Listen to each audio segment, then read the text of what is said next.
नहमदुहु व नसल्ली अला रसूलिल करीम अम्मा बाद फ़अऊज़ु बिल्लाहि मिनश शैतानिर रजीम बिस्मिल्लाहिर रहमानिर रहीम। अस्सलामु अलैकुम व रहमतुल्लाहि व बरकातुहू। उम्मीद करती हूँ सब बहन भाई खैरियत से होंगे। आज मैं आपके सामने एक नई और वीडियो लेके आई हूँ कि मोर और सांप को जन्नत से क्यों निकाला गया।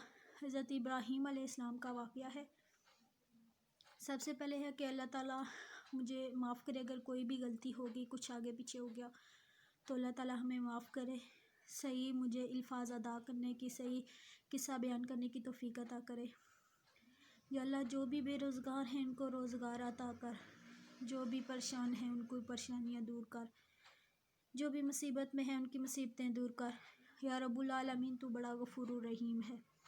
रहम कर अपने बंदों पर जिसे तेरी ज़रूरत है, तेरे सिवा उनका कोई नहीं। मैं आती हूँ अपने एक किस्से की तरफ कि मोर और सांप को क्यों जन्नत से निकाला गया था। मोर और सांप बहुत खूबसूरत चीज़ें थी। दोनों जानवर बहुत खूबसूरत थे। वो जन्नत में हुआ करते थे, जन्नत की सैर किया करते थे, कभी इधर कभी उधर।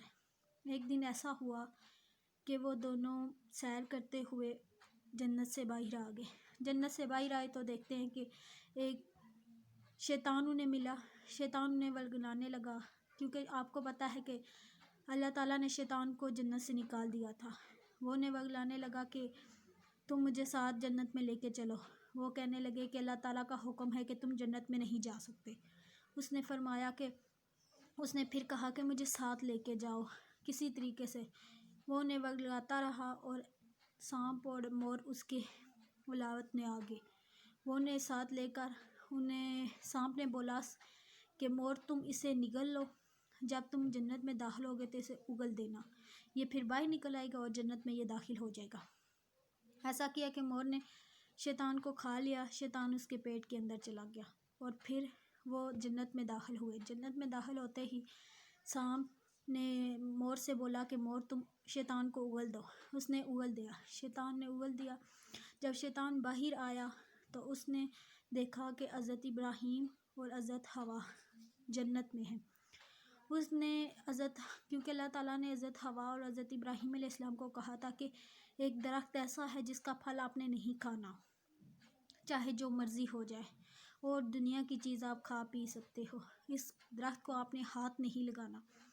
ये कहा था ने उसने किया कि शैतान था, क्योंकि उसने खुद तो वो जन्नत से निकला ही था, वो चाहता था कि इन्हें भी निकाले, क्योंकि शैतान के काम तो यही होते हैं। इंसान को भी वरगलाना, पैगंबरों को भी बहुत कोशिश की।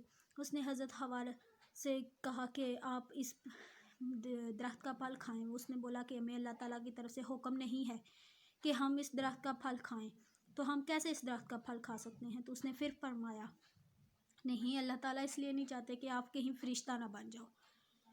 तो वो उसकी बातों में आ गई। उन्होंने वो फल तोड़ कर खा लिया। फिर देखा कि हज़रत इब्राहीम अलैहिस्सलाम लेटे हुए थे। वो उठे तो उन्होंने भी कहा हज़रत हवा ने कि इस दरख्त का फल आप खा ले, मैंने खाया है, बहुत मज़े का है। पहले तो हज़रत इब्राहीम अलैहिस्सलाम नहीं माने, फिर उसने बहुत कोशिश की, फिर उन्हें मना लिया। उन्होंने भी वो खा लिया। जब उन्होंने भी खा लिया तो देखा कि उन दोनों के जिस्म से कपड़े उतरना शुरू हो गए। तो फिर उन्होंने अल्लाह की राह में कहा कि है अल्लाह, हमें माफ़ कर दे, तूने हमें मना किया था।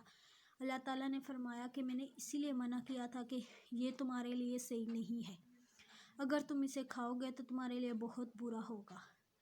फिर उन्होंने अल्लाह ताला की राह में बहुत सारी माफ़ियाँ मांगी और फिर अल्लाह ताला ने उन्हें माफ़ कर दिया। फिर इसीलिए सांप बहुत खूबसूरत चीज़ थी।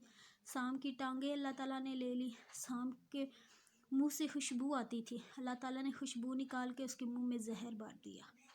इसीलिए सांप अब बदखूबसूरत होता है। और मोर अभी भी खूबसूरत है, लेकिन वो बहुत ज़्यादा खूबसूरत हुआ करता था, बहुत ज़्यादा। अल्लाह ताला ने उसकी भी खूबसूरती कम कर दिया। उसकी टांगों का ही कोई शुमार नहीं होता था। उसकी टांगों से अल्लाह ताला ने खूबसूरती निकाल दी है, क्योंकि उसने शैतान को अंदर लेके जन्नत में गया था। ये हमारे लिए है कि हम शैतान की कितनी बातें मानते हैं। दिन में बुराई, चोरी, गीबत, ये सब हम शैतान के वालों किस्से करते हैं। जब हम नमाज के लिए उठते हैं तो शैतान हमें नहीं उठने देता। ہم خود کو نہیں کہتے، بلکہ یہ شیطان ہی ایسے کام کرتا ہے جس کی وجہ سے ہم اٹھ نہیں سکتے۔ اللہ تعالیٰ ہمیں شیطان سے دور رکھے۔ ہر مومن مسلمان کو جہاں پر بھی آپ لوگ میری ویڈیو دیکھ رہے ہو، اللہ تعالیٰ آپ سب کو اپنی ایمان و حفاظت میں رکھے۔ اللہ تعالیٰ ہر انسان کو اپنی پناہ میں رکھے، ان چیزوں سے دور رکھے، شیطان کے وسوسوں سے دور رکھے۔ اللہ تعالیٰ ہر انسان کو امن دے، سکون دے، سلامتی دے، زندگی دے۔ اللہ تعالیٰ کسی پر کوئی مصیبت نہ لائے جو وہ برداشت نہ کر سکتا ہو۔ اللہ ہر مومن مسلمان کو صبر عطا کرے۔ آمین ثم آمین یا رب العالمین۔ انشاءاللہ ایک نئی ویڈیو کے ساتھ آپ کے سامنے حاضر ہوں گی۔ اب آپ سے اجازت لیتی ہوں، فی امان اللہ۔